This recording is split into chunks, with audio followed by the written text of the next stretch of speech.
Cette journée se veut un rendez-vous annuel pour débattre des grandes questions sur le développement durable.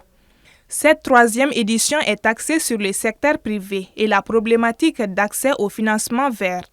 Selon la directrice du CICF, le secteur privé joue un rôle important dans la refondation de l'État. Les petites et grandes entreprises ont le potentiel de devenir des moteurs de l'innovation et du développement durable. Cependant, l'un des principaux obstacles auxquels elles sont confrontées est l'accès au financement vert.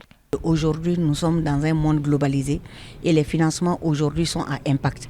Financement à impact, ça veut dire que aucun financement ne peut se faire sans qu'il y ait un impact social et environnemental derrière et qu'on mesure cet impact. Ça veut dire que si on doit financer une entreprise ou une usine aujourd'hui, on va se soucier des retombées positives de l'usine sur la population, sur l'environnement et sur sa communauté locale. Donc c'est ça le financement à impact. Les banques aujourd'hui sont dans cette dynamique.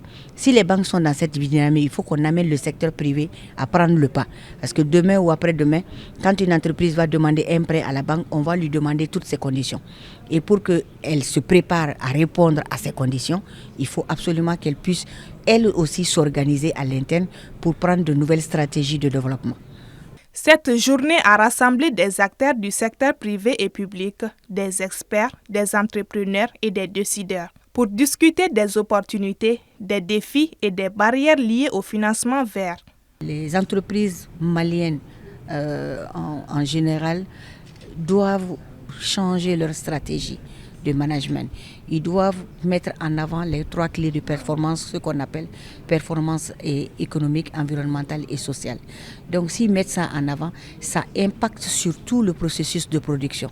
Et c'est ça les barrières. Les barrières sont généralement le respect des textes réglementaires, la prise en compte des principes des partenaires et généralement la prise en compte aussi du fonds d'investissement que vous sollicitez. Et surtout, le dernier point, c'est les mécanismes. Comment y accéder? Et si on ne sait pas comment y accéder, parce qu'il y a plusieurs procédures, ça peut être un peu... c'est pas compliqué, mais c'est méticuleux. Donc si c'est assez méticuleux, il faut des experts qui accompagnent ces structures pour pouvoir accéder à ces fonds et les lever. À noter que 3 panels ont été animés par ces experts à cette occasion, dont les thèmes portaient respectivement sur les défis, les opportunités et les barrières liées au financement vert, sur les nouveaux produits bancaires liés au changement climatique et sur les mécanismes d'accès au financement. Une journée qui a permis d'explorer les produits financiers verts proposés par les banques et les établissements financiers, ainsi que les processus d'accréditation au fonds vert.